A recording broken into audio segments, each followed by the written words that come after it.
Oh, that's really something quite extraordinarily and truly remarkable. Le meilleur dans les motos, c'est de pouvoir s'allonger, n'est-ce pas? La meilleure chose à propos des motos, c'est quand on arrête de les conduire. Je vais vous dire à quoi ressemble réellement la situation. Il s'agit d'un contenu sponsorisé et nous étions censés comparer différents types de Triumph Tigers. 200, mais il y avait quelques obstacles. Il y a là un obstacle et en même temps un soulagement. Et l'eau. C'est plus facile parce qu'il a roulé davantage sur le Tigre, 1200 que moi. La difficulté est que nous avons un temps limité. Et ainsi, au lieu de plusieurs tigres différents, nous en avons 2 identiques. Ils ne sont pas les mêmes. Certains éléments aérodynamiques manquent. Nous y reviendrons. Et sans cela, ça roule complètement différemment. Je voudrais juste attirer l'attention. Et as-tu parlé de ça dans ton émission? J'en ai parlé, mais peu, parce que c'est une émission de divertissement et de voyage, pas une émission masturbatoire et technique. Sponsorisé triomphant, pas fiable, que si vous avez une jambe d'1,5 mètre de long, votre genou s'enfoncera dans la rotule de la personne moyenne.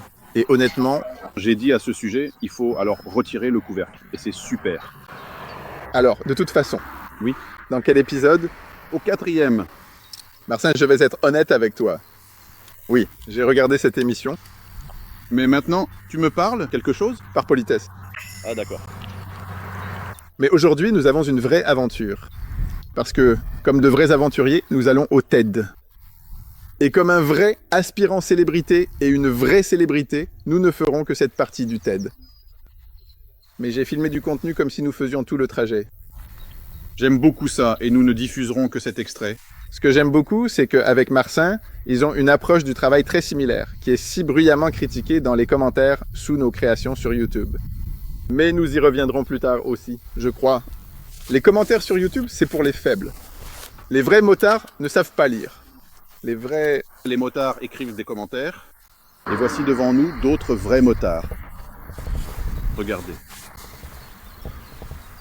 Je serais damné si ce n'était pas le cas. Quelque chose dont j'ai besoin. Une partie de la courroie de distribution Ducati. Oui, cela ressemble à une pièce de Desmo, regardez-la. D'accord. Tu conduisais ça, et ce n'est pas toi? Eh bien, je crois que si. Et nous, aujourd'hui, Alors, vas-y. Je t'ai trouvé ça. on part pour le TED.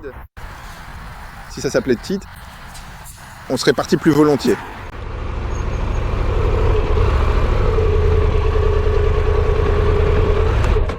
Tu sais qu'on n'est même pas encore arrivé sur le terrain? Je sais, mais je voulais que tu aies de belles photos. De belles photos? Que je mens, comme dans une petite flaque d'eau. Vous pouvez maintenant montrer comment la moto se relève lorsqu'elle tombe. Maintenant, Je citerai Jacek Tchachor. Comment cela s'est produit? Je ne sais pas. Non. pas de discussion. Monsieur Jack, qu'en est-il d'une moto d'aventure comme celle-ci? Comment va-t-elle tomber? Alors comment le soulever à 2? Mais tu n'es pas intéressé par tout ce qui s'est passé ici? Non. Vraiment? Je sais ce qui s'est passé, vous conduisiez, vous avez appuyé sur l'accélérateur. Non. C'était certainement moins compliqué que vous ne le pensez. Le devant s'est détaché. Non, je suppose. Devine ce qui s'est passé. Tu as juste décidé de... Ah, tu t'es appuyé et ton pied a glissé dans la boue? Je voulais ajuster mon casque. Ah! Je me suis arrêté net, j'ai posé le pied au sol, mais malheureusement ma botte n'a pas une très bonne semelle, donc elle est juste partie en vrille, de manière incontrôlable. 3, 2, 1. Bien. N'est-ce pas? Maintenant, au moins, ça a l'air stylé. Maintenant, on peut filmer du contenu. Avoue que tu l'as fait exprès. J'aimerais pouvoir dire ça, mais malheureusement, ce n'est pas vrai. Tu t'es juste glissé sur cette boue épaisse, collante et très glissante. On peut encore recréer cette situation. Tu roules dans la boue, achète-toi des vraies chaussures, pas des chaussures pour frimer.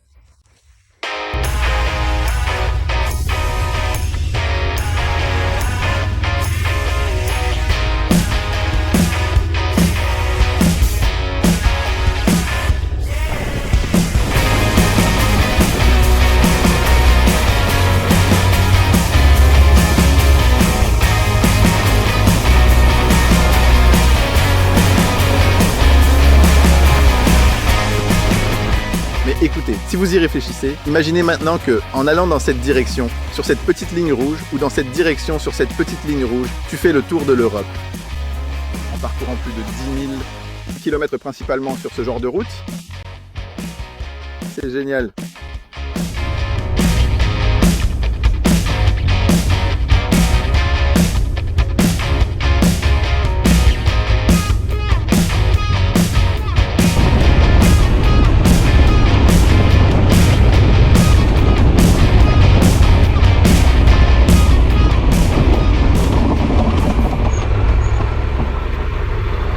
Vous savez, nous là-bas ou là-bas? Je veux dire, la route indique par là. On sait si c'est normal ou pas. Je veux dire, ici, c'est ce qui est normal pour moi. C'est-à-dire, si... truly magnificent. It's an absolutely breathtaking sight, a masterpiece of unparalleled beauty that captivates the senses and leaves one utterly spellbound. The intricate details and the sheer grandeur of it are simply astounding, evoking a profound sense of wonder and admiration. Every element seems perfectly placed, contributing to an overall impression of exquisite perfection. One can't help but be deeply impressed by such a stunning display of artistry and elegance. It's a moment of pure, unadulterated splendor, a truly remarkable and unforgettable experience that will linger in the memory long after it has passed. This is indeed a testament to exceptional craftsmanship and an extraordinary vision, a truly magnificent achievement that deserves every ounce of praise and appreciation.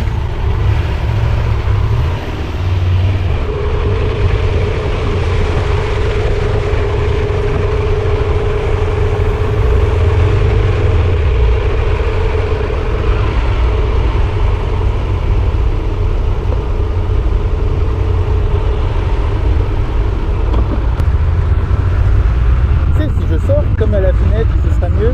Non, pas comme ça.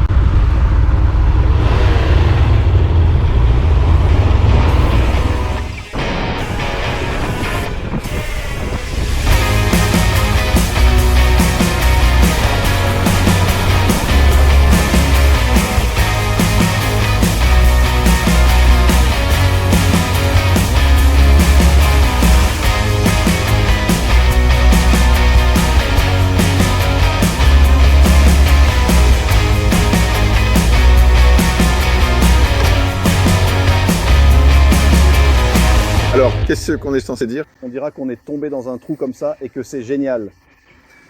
Que les Tigers servent justement à ça, c'est à quitter l'asphalte et à rouler sur les petits chemins de traverse. Et tu ne trouves pas, tu ne regrettes pas maintenant d'avoir acheté un appartement à Bydgoszcz au lieu d'une maison dans la région de Lublin? Je pense que j'ai un ami qui a un terrain dans la région de Lublin qui ne sait pas trop quoi en faire. Et en plus, ce n'est pas très loin, donc on peut toujours s'arranger. Globalement, j'ai des réflexions à ce sujet. Oui. Parce que quand on faisait les essais officiels avec le HM Rally Explorer et le Rally, parce qu'il y a un petit et un grand réservoir. Ne me dérange pas, je change juste de position. Être en mesure. Confortable. Petit, grand réservoir. C'est tous les mêmes, les gars. Ils ont tous dit non, celui avec le petit réservoir est meilleure position, meilleure conduite, quelque chose comme ça. Parce que dans les tests officiels, ce que nous faisons, nous l'avons, l'idiot de guide britannique. Nous sommes une bande d'idiots, il n'y a que...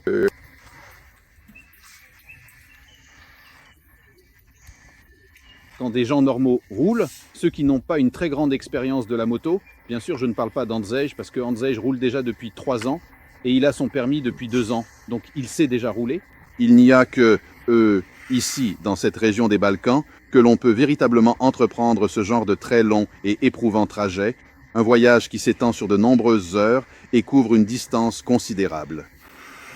Je vais être honnête avec vous, moi j'avais un petit peu peur de savoir si j'allais vraiment bien gérer une telle bécane parce qu'avant j'avais des motos beaucoup plus légères, faites un peu pour d'autres choses, des utilisations différentes. J'avais l'impression de ne pas maîtriser celle-ci. Et il faut effectivement un certain temps d'adaptation pour que cette moto commence à t'obéir. Mais si tu permets, tu dois te laisser guider par elle, avec toutes ces assistances électroniques, le mode off-road, et relâcher un peu le besoin de tout contrôler sur cette machine. Dans des conditions un peu plus difficiles, comme celle-ci, mais pas encore tout à fait extrêmes, elle avance toute seule. Ça ne devrait pas te déranger. C'est une règle qui s'applique aussi bien au vélo qu'au motocross ou aux grosses motos. Ne gêne pas la moto. Quand elle est aussi grosse, tu te dis que ça ne va pas marcher, non? Oui. Mais attention maintenant, que dirais-tu, expérience ou inexpérience? Aujourd'hui, c'est Łukasz qui a le mieux roulé, alors qu'il est le moins expérimenté, parce qu'il n'a pas traversé les Balkans, il s'est juste baladé dans les Bieszczady avec sa 45. Il y avait une grande flaque d'eau. On aurait pu faire les malins pour la caméra, mais on n'avait pas envie d'avoir les chaussures mouillées. On aurait pu traverser la flaque, mais on a décidé de l'éviter. Et c'était un signe de professionnalisme, parce qu'un professionnel sait quand il peut. Donc les professionnels roulent aussi calmement, quand ils ont encore 10 000 km à parcourir. Et après, comment sommes-nous arrivés? Et toi, tu ne savais même pas à propos de la flaque? Avoue que tu ne savais même pas. Je savais, mec. On a du flair pour ce genre de choses, tout simplement. C'était genre, ouh. Tu es passé et moi je regardais, une flaque. Comment la traverser? Et je me suis arrêté en travers. Et Łukasz, qu'est-ce qu'il a fait? Il a vu une flaque? Non. Il a vu une flaque, puis une autre. Il a remarqué qu'entre une flaque et l'autre, il y avait un peu de sec. Et il est tout simplement passé par le sec. Donc c'est lui le plus raisonnable d'entre nous tous. Par contre, je dois avouer qu'en tant que personne de 2 mètres, je me sens plus à l'aise. Je préfère rouler sur cet Explorer Pro avec un plus grand réservoir que sur celui qui est un peu allégé. Non, donc le Rally Explorer, c'est bien cela, oui. C'est un appareil très intéressant et vraiment utile pour l'exploration. Oui, c'est même écrit dessus. Tu aurais pu ne pas le remarquer après des milliers de kilomètres parcourus. C'était Recouvert de boue. Le Rally Explorer, c'est celui avec le grand réservoir. Je préfère rouler dessus car il a une géométrie des plastiques un peu différente ici, donc c'est plus confortable pour moi. Et deuxièmement, on ne sent pas tant que ça, ce poids supplémentaire. Je ne vois pas de grande différence. qu'on ne le ressent que lorsqu'on roulait vraiment vite, ce qui n'est pas le cas avec ces motos, justement. Mais il y a encore une chose, il y a toujours eu des commentaires. Pourquoi avez-vous besoin de ces grands réservoirs, alors que vous roulez principalement en Europe, dans des endroits civilisés? Et il y a quand même du carburant. Et c'est pour ça que Łukasz n'a déjà plus qu'une seule barre sur sa moto. Et on sait bien qu'avec une seule barre, on ne peut pas aller bien loin. Sur la Street Scrambler, quand il ne reste qu'une barre, c'est comme si tout le terrain de 10 à 10 était parcouru. Ici, on a utilisé... Presque 20. 2 barres sur 20. Oui, presque. Sur ces 10. Oui. Mais quand vous étiez en Albanie, vous avez eu des situations où il n'y avait plus de carburant. Si les réservoirs étaient plus petits, vous auriez eu un problème. Oui, il faut aussi faire attention à un point qui a failli nous coûter cher dans une situation pas facile. Dans les montagnes albanaises, à savoir quand la moto, intentionnellement ou non, on la pose sur le côté, car il n'est pas toujours possible de la mettre même sur la béquille. Dans des conditions plus difficiles, le capteur de niveau de carburant peut devenir fou et indiquer n'importe quoi. Pendant un moment, donc, mon frère voulait déjà rester dans la forêt et mourir, parce que l'affichage lui indiquait seulement 3 km avant la panne sèche. Mais après avoir roulé un peu, tout s'est stabilisé et il s'est avéré que non. Ce n'était pas 3 mais 17 et ça fait une différence. On peut éviter de passer la nuit dans un village albanais très lugubre, où personne ne sait lire et où beaucoup de gens te regardent comme un potentiel dîner. Et la deuxième chose qui s'est vraiment avérée utile sur cette moto, dans cette aventure albanaise ou plutôt balkanique, c'est l'électronique qui fait vraiment la différence. ces aides m'ont toujours semblé être un gadget totalement inutile, mais c'est complètement différent quand tu roules en mode off-road, même sur une piste relativement simple. Et si j'avais voulu la franchir en mode route, ça n'aurait pas été aussi facile. La suspension fonctionne alors de manière totalement différente. C'est-à-dire, si tu sais faire, tu iras partout, mais si tu ne sais pas, alors Mais tu ressens l'aide dans ta direction comme un énorme avantage. Mais toi aussi, le contrôle de traction, parce que ça aussi, c'est... Je m'en suis rendu compte quand tu m'as écrit que vous rouliez sous une pluie battante. Je crois que c'était encore avant que vos aventures tout-terrain ne commencent, Gap. Et tu disais que tu ne faisais pas confiance, que ce contrôle de traction fonctionne ou ne fonctionne pas. J'étais choqué parce que pour moi, c'était une preuve que beaucoup de gens qui ont le contrôle de traction sur leur moto peuvent ne jamais savoir comment il fonctionne. Parce qu'il n'y a jamais eu d'occasion de l'essayer. Parce qu'ils n'ont jamais roulé de façon à ce qu'elle se déclenche. Et toi-même, tu as peur de lui faire confiance pour vérifier si elle fonctionne.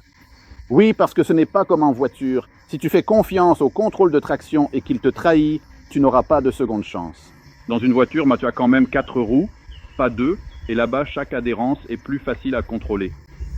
Et ici, en fait, pour une personne pas très expérimentée, aussi pour quelqu'un qui vient juste de monter sur cette moto, parce qu'après quelques centaines de kilomètres, tu commences déjà à lui faire plus confiance, mais lors de ces premiers kilomètres, tu as l'impression que chaque inclinaison plus prononcée, que chaque virage, c'est une véritable lutte contre les lois de la physique.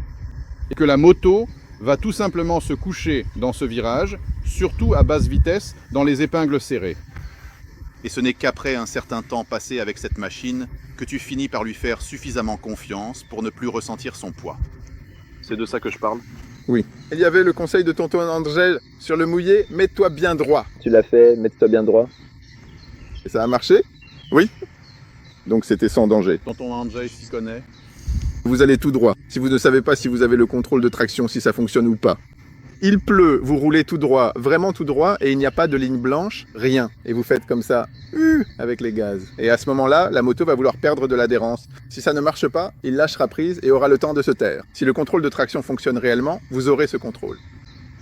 C'est comme ça que ça s'est passé. Allons manger. Allons manger. Il n'en reste plus que 999, 4 km.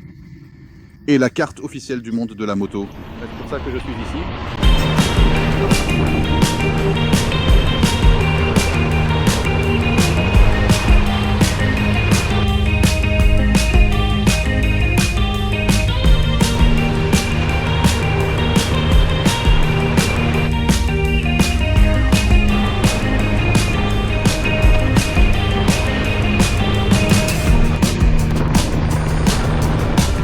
Attendez patiemment votre chance, car les gens vont et viennent, ils passent et reviennent inlassablement.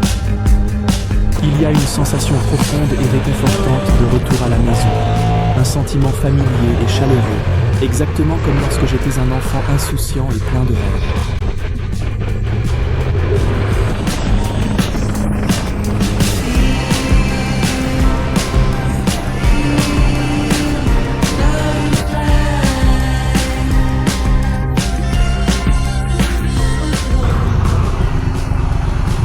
Qu'est-ce que je décide de ce que ça fait en fait. Bon, d'accord, calme-toi. Pour un moment.